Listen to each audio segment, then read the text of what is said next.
So I'll talk a little bit about my process. The painting, this diptych behind me, it's called I Breathe, You Breathe. And for me, I really wanted to take the viewer on a journey of being almost coming up in the water or lying down and looking up at the sky where you see trees or plants in shadow above you.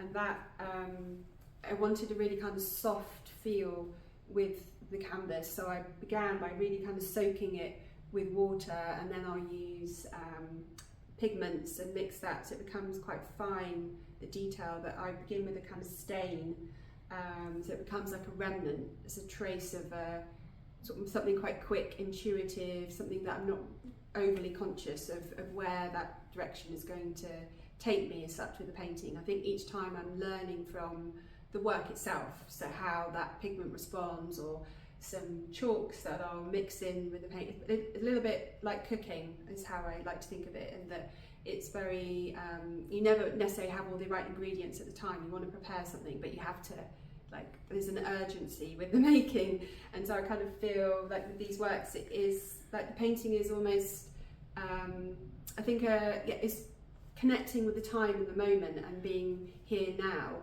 And so I feel for me that's why I really just absolutely love responding to the work, seeing what it's showing me in a way. I'm not overly thinking how I place the mark, and then having that opportunity to kind of stand back and think, well, maybe is this almost mimicking a plant growing, or the movement of the wind, or some of the leaves blowing across, or and very much, yeah, the traces and shadows that we might find ourselves surrounded by, that, you know, it's almost taking that moment to kind of breathe that in. So, and also the mark making, you know, sometimes it's with a sponge or like with my hand and moving the pigment, but certainly it's also then quite fine with a brush and almost like drawing back into the surface itself.